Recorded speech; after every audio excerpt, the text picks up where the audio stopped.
지난해 11월 정치권에서 탄력근로제 연장 합의가 있고 난 후 탄력근로제 확대 문제는 기정사실화되었습니다.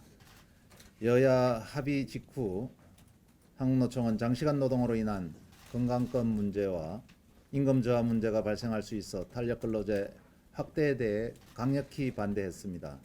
하지만 정치권에서 2월 국회 처리를 예고하고 탄력근로 확대 문제를 경제사회노동위원회로 넘긴 이후에는 마냥 반대만 할 수만 없었습니다. 반대만 하다가 합의 안 된 내용을 국회에서 최악의 내용으로 계약할 수 있었기 때문입니다.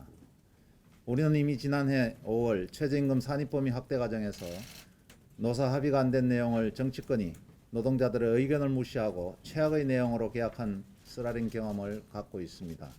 최저임금 제도 개선 관련 노사 당사자 간 합의가 가능했음에도 불구하고 합의가 깨지고 최악의 내용으로 최저임금법이 개혁되는 과정에서 민주노총의 반대가 있었다는 사실을 분명하게 밝혀드립니다. 이처럼 그동안 국회가 노동 관련 법을 개정하는 과정에서 노동자의 목소리는 제대로 반영하지 않았고 노동계가 무시된 가운데 일방적으로 법이 개혁되는 것을 지켜보며 우리는 분노와 참담한 심정을 금할 수가 없었습니다.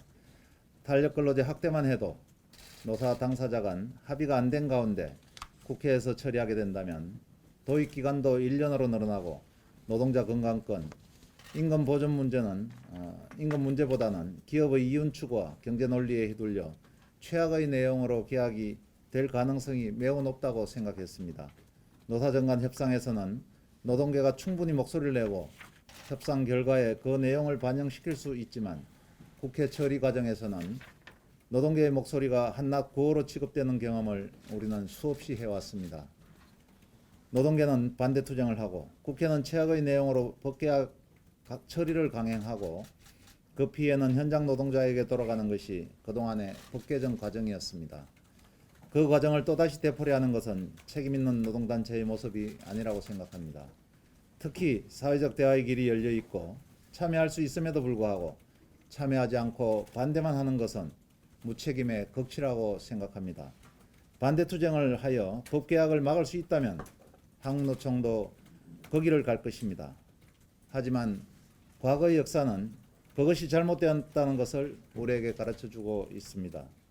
반대 투쟁하기는 쉬워도 대안을 제시하고 이를 관철시키는 것은 매우 어려운 문제입니다.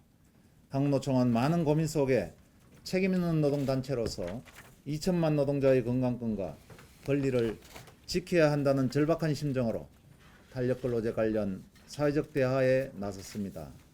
한국노총이 민주노총이 불참한 가운데 조직적 부담을 안고 탄력근로제 논의에 참여하고 합의한 것은 과거 뼈아픈 경험 속에서 이루어졌다는 것을 말씀드립니다.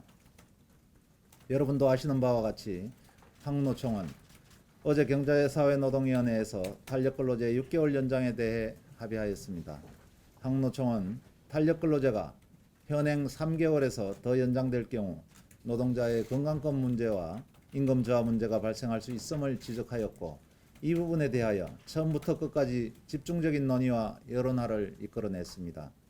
그래서 막바지까지 무엇이 쟁점이었는지 누구보다 여기에 계신 기자분께서 잘 알고 계시리라고 생각하고 기사로 말해주었다고 생각합니다.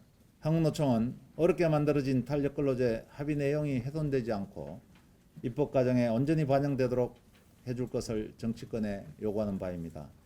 한국노총도 법 개정 과정에서 그리고 법 시행 이후에 나타나는 문제점을 최소화하는 데 모든 노력을 다해 나갈 것입니다. 특히 한국노총은 조직화되지 않은 노동자에게 오남용되지 않도록 한국노총 중앙법률원과 지역 상담소를 통해 법률 지원을 전개하는 등 최선을 다해 나갈 것입니다. 여러분께서 오남용되지 않도록 지켜봐 주시고 또 역할해 주시기를 기대합니다.